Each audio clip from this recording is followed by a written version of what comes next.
Will Schroeder, Senator Will Schroeder, who just finished up his last session down in Frankfurt. I don't think it'll truly be his last. Well, hey guys, thanks for coming out. Thanks for being here for such an important race. You know, in the past, when I started in 14, we were still focused on flipping the House. We had control of the Senate, obviously. Joe was in the House, but in the minority. Joe was fighting the good fight, as he always has since he's been down there. He got the reinforcements he needed in the House, and luckily we have the General Assembly covered now. But as you guys know, we need to go beyond that, because we can override the governor's vetoes, but so much of what we do is challenged these days because of just the nature of partisan politics. And ultimately, Supreme Court has the final say. So we know just how important it is to have someone in there who is making decisions not based on politics, but based on the law as the General Assembly wrote it. So we know Joe, we know his character, we know his experience, we can see his conservative values and the way he's always voted. And he's, at times, had to challenge things with redistricting. It's gone up and ended up on Joe's side. He's been willing to step up and push back when needed to stand for our conservative values. And we have the job with this race of making sure people know about it, making sure people realize it's not a ticket, a race that they can go in and just hit a straight ticket and have Joe covered. And so there's the educational piece on that we have to do together to make sure Joe gets in there. But I'm excited about this candidacy, and I'm going to do everything I can to help you.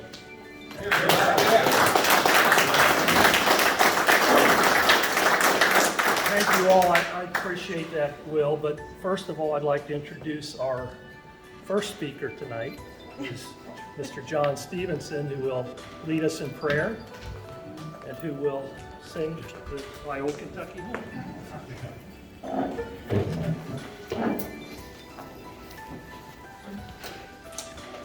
get any bigger, I'm going to start playing for the Bengals. It is an honor to be here tonight. I received notice today of another honor. When you get old, you get a few honors. And they called me from down at the Kentucky Retired Teachers Association and asked me if I would come down and play a role in a little play or skit they're doing on and speak on the history of education. And sing my old Kentucky home and take a part of it. And I said, well, I haven't ventured out that far in quite a while, but since I've been to every county in the state at least 5 times, I think I can make one more trip to Louisville. So I'm going to go down and sing for them and speak. But tonight I'm here for Joe Fischer, and he's a dedicated man. And I can say that honestly. And he asked me to come over and say a little prayer and sing my old Kentucky home. So I'll do that. And I'd like for you to join in with me for prayer, because I'm telling you something. If the country ever needed godly principles, it's now. We better get them back in our schools, and we better get them back in our homes. Amen. Some of you are judges, some of you are politicians and elected officials. I'm not scolding you, but I'm telling you, as an almost 80-year-old, we need God in our lives. We need God's principles. Say with me, if you will, I pray. My Father, hallowed be thy name. Thy kingdom come, thy will be done, on earth as it is in heaven. Give us this day our daily bread, and forgive us our trespasses, that we forgive those who trespass against us. and lead us not into temptation, but deliver us from evil. For thine is the kingdom, the power, and the glory forever and ever. Amen. This song was taught to me by Happy Change many years ago, 1967 ago, as president of student body at the old community conference. The year we got with a Republican governor, I might say, Louis Nunn, a friend of mine, and Bill King, State Representative, and Art Schmidt, and several other state representatives. They were the ones that introduced the first legislation. We got it passed to have Northern Kentucky University. And I was very proud to be a part of that. Very proud to be a part of that. But Happy come up and I said, sir, will you teach me how to sing my old Kentucky home? Poked me in the chest as a young man. I mean, he'll knock me down. He said, I'll teach you how to sing it, son, but you got to sing it from your heart. Well, I sang it from my heart in every single county in Kentucky. To the legislature, over the mountains in the Switzerland, over in communist bloc countries before the Iron Curtain came down, in Hungary and Yugoslavia, Italy, Greece, Germany, France, on the East Coast and the West Coast and the Gulf. I sang it because you know why? The thing that brings people to Kentucky is love. L-O-V-E. Love. That's what Kentuckians are noted for. We love people. And the song goes like this. Oh, the sun shines bright on my old Kentucky home. 'Tis summer, the children at play. The corn tops ripe and the meadows are in bloom, and the birds make music all the day.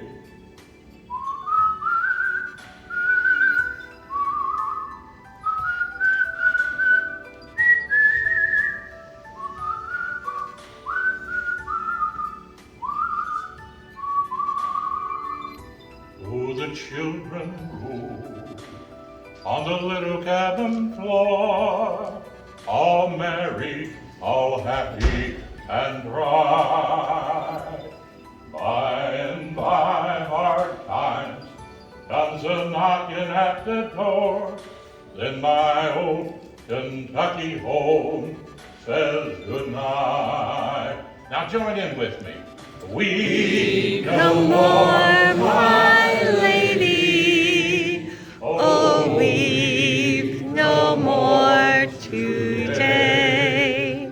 We will sing one song for my old Kentucky home. For my old Kentucky home far away.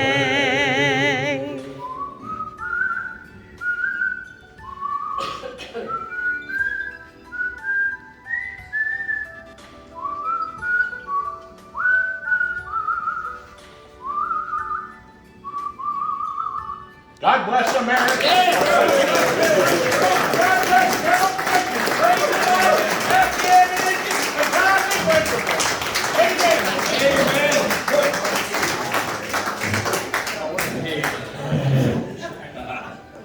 What a tough act to follow. Thanks, John. Before we begin, there's a number of people I want to thank for organizing this event, especially our hosts, Steve Frank and William Hartke. Steve, thank you.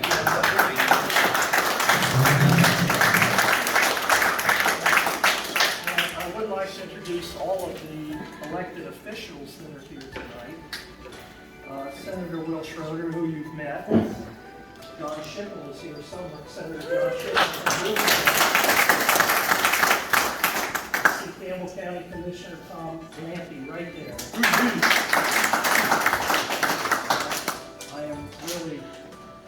I'm pleased to see some judges here tonight.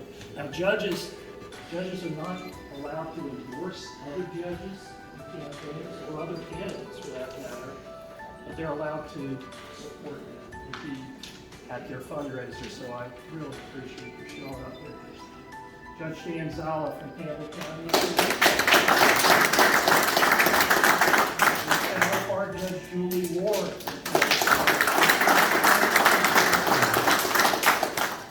And Judge Patsy Sony from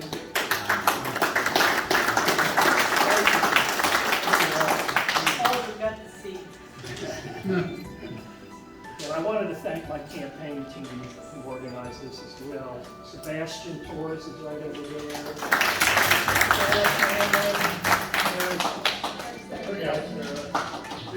David Harris is here from Oldham County. Of course, I need to thank my wife and daughter back there.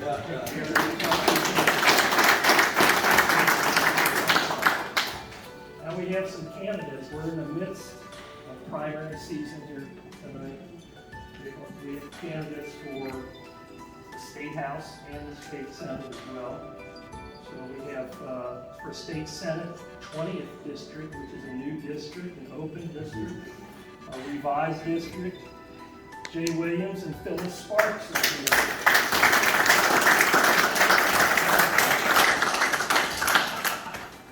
And for appellate court judge, candidate Bob Winter is here as well. And somebody running for miles. 68th House District, Mike Klein is here.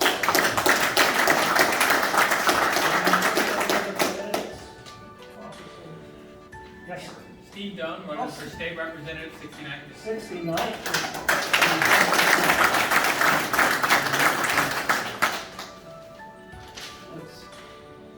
So this is my first fundraiser since I've left office, this reminds me of the first fundraiser I had after my first term in office. It was held in Fort Thomas, and my friend Jim Bunning was the keynote speaker. And Jim asked me at that time, well, what was it like in Frankfurt serving in such a minority, 33 members at that time, for the Republicans at that time. I said to Jim, Jim, it's like driving on the wrong side of the expressway. But I stayed so far to the right, I was never in any danger. Things have changed a lot in Frankfurt over 20 plus years there, so we're very blessed to have a huge Republican, conservative, pro-life majority.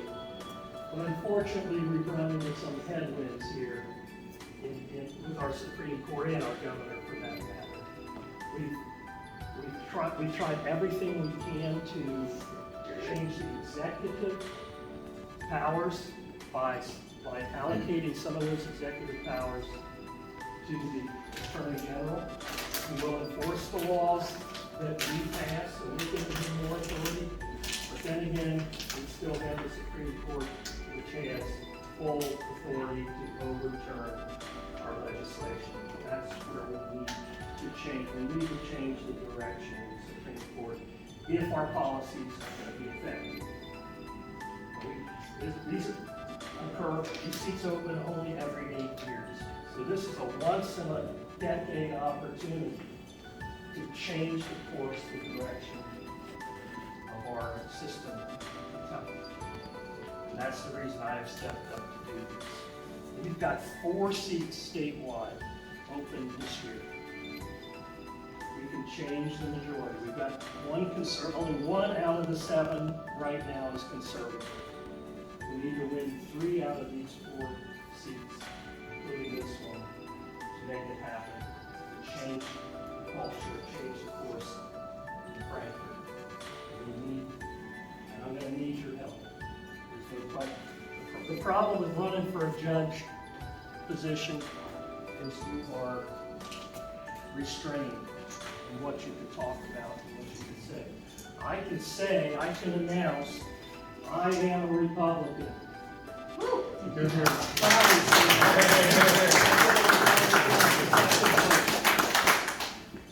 But unfortunately,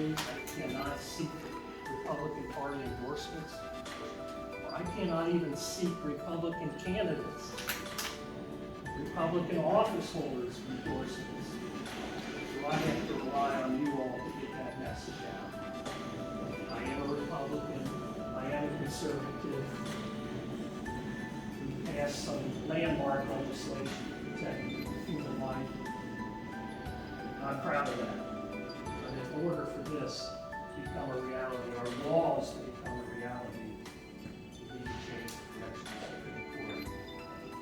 I appreciate you being here tonight. I will do all I can to earn this seat. And I thank you all. God bless you.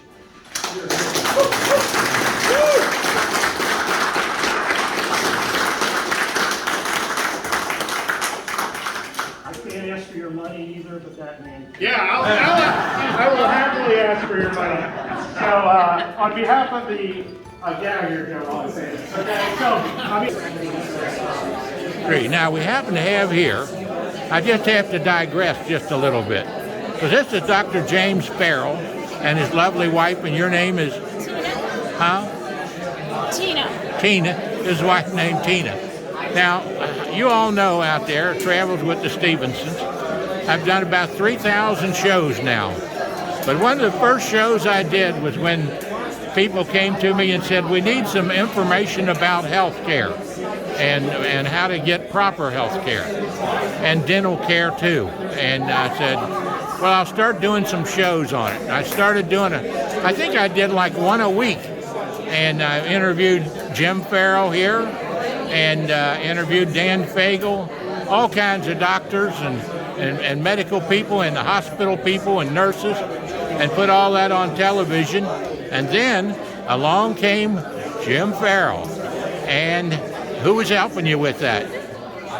Danielle, I can't remember Danielle, who's the guy who did the races, announced the races. Danielle Battaglia. helped me with that. And we moved to the studio that was right by on Barnwood Drive there. That's right. And you did a great job, and I was so thrilled to have actually professional doctors running it. Because there's probably some things where I might have harmed people out there with what I said. Who knows?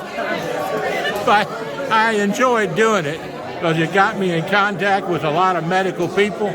I learned a lot, and I learned that it's very important in a person's life to have a doctor they can trust and go to. And I think I'm trying to tell you the wonderful doctor I had with your all's office was, I'm trying to think what his name was right now. Help me out. Who was with you in the office there? What? Who was with you in your office there as a doctor? Scott Becker? Dr. Becker, Scott Becker. I had Scott Becker, and I loved him, you know. He's great. Huh? He's great. He's great. Well, so is he. He's great, too. Yeah, I like him. And I'm so thrilled with seeing you all and remembering those memories. The smartest move I ever made was marrying my wife, Miss June Guyman Stevens.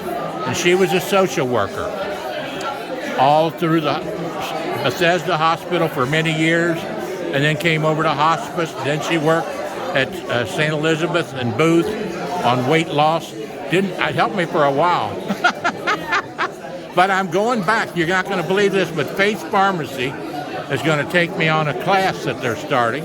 I'll just give them a little plug right now. Faith Pharmacy has been helping me with my medicines for years. Faith Pharmacy, Faith Community Pharmacy. And I did some promotion for them back years ago, and then I'll be daggone, they've been helping me.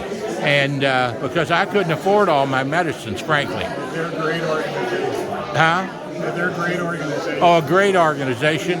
And They started back when I was president of the medical system. absolutely. And they started by getting extra samples from doctor's offices. That's exactly right. So we promoted that so that they could get those spare samples from doctor's offices to start the pharmacy. That's how they grew. But of course now they support themselves. Yep. And Friday I'm going there, and they're going to help me learn how to use the right food you know, because I weighed 405 pounds. I'm down to 476 now, or 376. I'm down to sorry about that, folks. Don't give yourself an extra number. I'm down to 376 now, but I'm going Friday, and then we're going to go to classes for about a week, and I'm supposed to learn all this, and then I might come back and do a film on it for them later if they want me to. I told them I'd do that, and to help promote them. But we're promoting them right now, Face Pharmacy out there, and all the good work they do, and Jim Farrell and his wife. And I tell you what, God's blessed us. We need for you to get out there on the court to do case. Yes, that's right. You need to get in Lexington. That's right. Maybe you could get another one of these and you could be the guy. That's right. That's exactly right. That would be great. Well, you know, I've lost all the weight twice, and riding bicycles and walking and running. But when I've been hurt in accidents, particularly my left ankle's been broken like 3 or 4 times, the left leg about 3 times. And when that happens to you in an accident, it just makes it difficult. And I'm on blood thinners, which is Xarelto, and lots of insulin. Get somebody out there to hold you. That's right. That's right. Well, I'm coming. I'm cheerleading, and I'm coming back around. The Lord is going to help me, and I'm going to get it done. God bless you all. Very good to see you. Nice to see you all, too. I'm glad you came over. Thank you. It's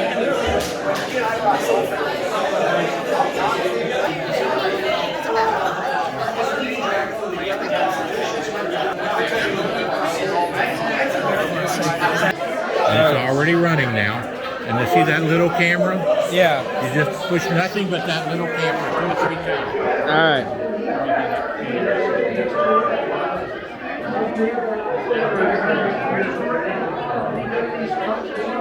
There you go. I took 4 of them. So. Thank you, sir. Good. Thank you now. Hopefully one of them looks good. I don't know. Well, now let me get a picture of you two together. 1, 2, and 3. God bless you all.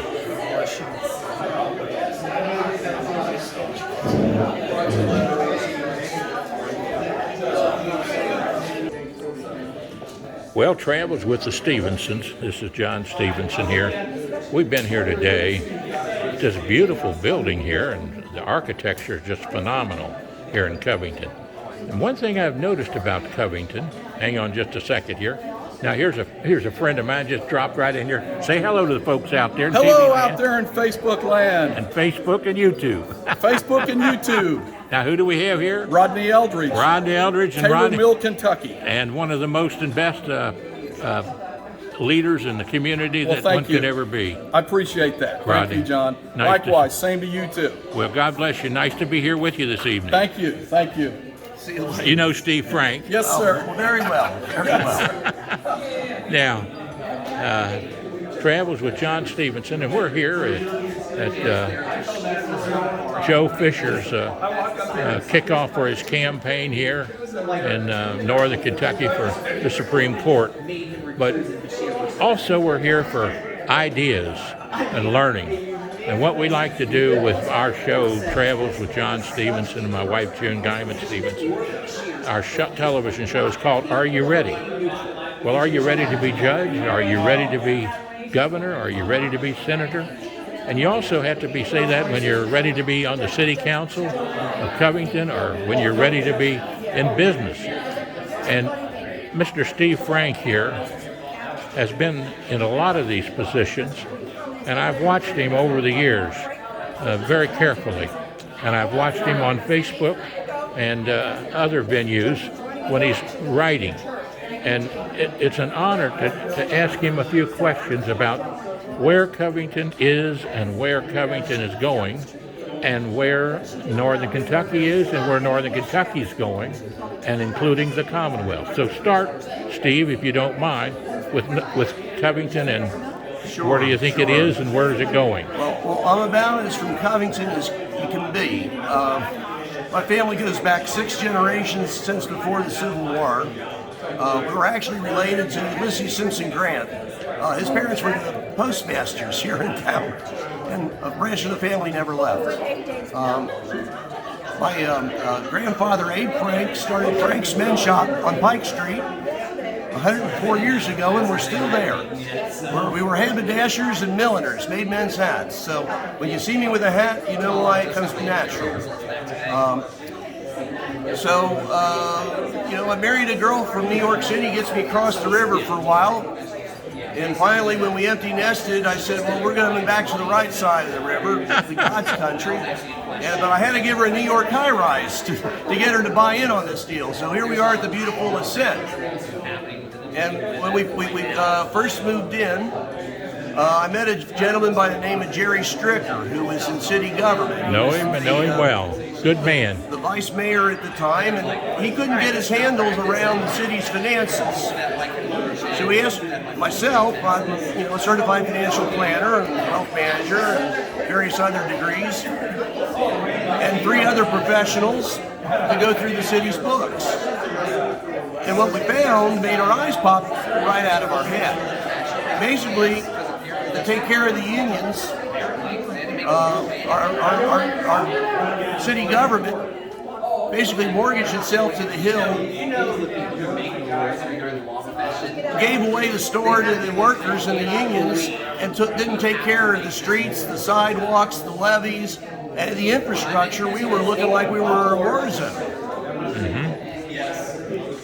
And the worst case of it, when we did the math on it, on a $50 million annual budget, we figured out they'd hit a $35 million deferred maintenance bill. That was compounding at about 8% a year. They were never going to get in front of it unless they took some action. And I was the only bean counter that was an effective public speaker, so my friend said, Steve, go up and present to the commission and the mayor. And our mayor at the time used to work for my family, as did his daddy. He said, well, they'll listen to you. And when I went up to say, iceberg straight ahead, he looked at me like I was growing horns and a third eye out of the middle of my forehead, which I might have, but I was telling him the truth. That's right. And when he didn't want to listen to me after volunteering hundreds of hours going over all these columns of numbers, I got fed up and I said, if that's how you're going to be, well, I'm going to run against you. And I compounded my mistake by screwing up and winning. It was never in my game plan. I was never running for office. I always liked politics and write a check for somebody, maybe get involved with a campaign, but run myself, no, I had a business. And no time for that.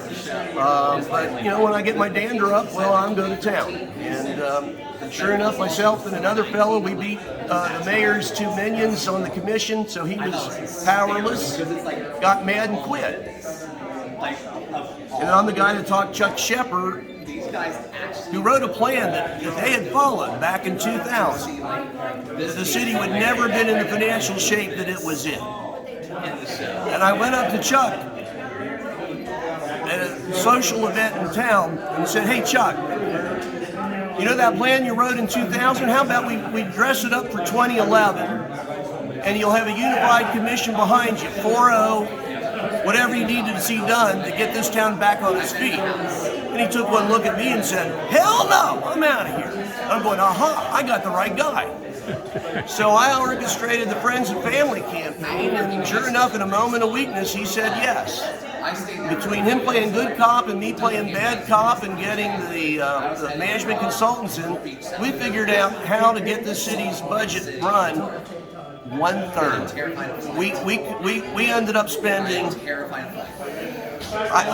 We ended up laying off about 1/3 of the employees. And guess what? The city ran. They weren't happy, but they were not going to deal with this because they had a union contract that a prior mayor was cajoled into signing that had what's called an evergreen clause, which meant that when the contract expires, all the terms continue.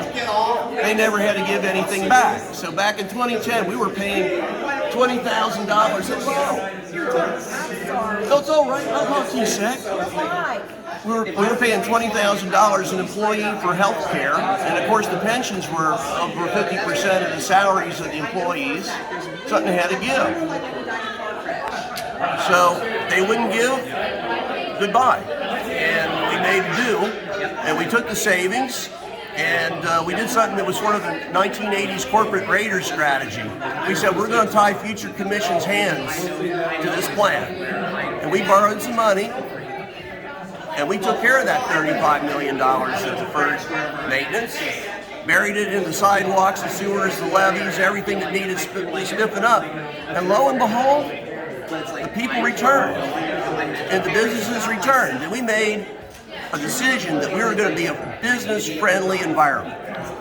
And businesses came back, the population is growing for the first time in 60 years, and it's building and compounding on itself.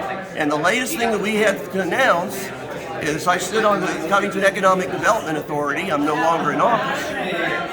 But we just took a backhoe to the IRS in Covington, Kentucky, on tax filing day this Monday, and started tearing that building down. And we've got 23 acres. Come on in, bring your business, build your dream. We're going to restore the old street grid back. We're going to build buildings that just fit in with the rest of Covington. We're not doing a prefab, look like Newport Innovation Project. We want this to be organic and real, where people want to walk and bike with some green spaces and make it livable so that you can walk from where we are here by the suspension bridge to Main Strasse and just enjoy life and continue to grow our community. Well, that's kind of what I'm focused on. You are exactly, that's a great picture of what was and what will be and what is. So that's wonderful. Now, Steve, I wish you well. Well, thank you, sir. And I thank you for the time you've given me here. And thank you for the audience. What you keep doing. I keep telling the town. I'm telling the town. Common sense government. Well, you know what I find is when government is found to be responsible, businesses and residents want to come. And we've got such great attributes here. I mean, you can walk to, I got 20 restaurants right outside my door, that we can walk to. Right. You can't right now, there's not an office space for rent anywhere in the city. It's completely leased up. Our biggest problem right now is parking. We need more parking for all the people who want to move in and come. But we're going to take care of that. Well, it has been a pleasure chatting with you here tonight at Joe Fischer's meeting here tonight. What's the name of this complex here? This is the Ascent in Roebling Bridge, and the gentleman who designed it, the architect, is Daniel Libeskind, who did the World Trade Center in New York to replace the one that was knocked down on 9/11. The man is a genius. I always loved shooting the videos of mine of the skyline of northern Kentucky and seeing this structure, because its uniqueness and its character, along with the other old structures, really makes a message out there that Covington and northern Kentucky, Newport, all of northern Kentucky is a place you want to be. Well, the river cities are all everywhere from Dayton, Kentucky to Bromley. They're all having a resurgence, and I mean, the inner ring suburbs are strong too. Everything ebbs and flows. I remember back in the 70s, I went to Covington Latin in '72 when the Sears Mall opened up out in Florence, and somebody's like pulled a stopper on the bathtub, and Covington just sort of saddled down the drain for a while. And it took us a good 40 years, but now we're back on top. I'd say this is the hottest real estate market in northern Kentucky. Praise the Lord. Where people want to be. Praise the Lord. Well, I'll be over helping Newport out a little bit too. I'm going to be singing again this year at their Italian festival, my old Kentucky home. And I always love going over there. I've been going over there, I think, about 20 years now. Oh, yeah. And singing that for them. And the Doolies and the Belusos. And the Belusos, right? And they're the ones that get me over there, and I love them. And, well, you got a good man in Joe Meyer, too. He's a worker. Well, I've worked very hard for Joe Meyer, and he's been a blessing, and keep up the good work after Chuck Shepard. And we see the world kind of the same way. We're sort of also the part of the triumvirate with Arnold Simpson that stopped the tolls on the Brent Spence. And I'm very proud of having won that battle so far. Absolutely, absolutely. Well, God bless you. Travels with the Stephensons, folks here. Nice to be with you. We're signing off now, and there will be shortly. So God bless you, and have a great day. And You can contact us at 859-750-0000, and you can contact Steve at what number? Oh, I'm 513-259-4207. Is where you can contact him. And God bless you all here, and we enjoyed our visit here with Joe Fischer, running for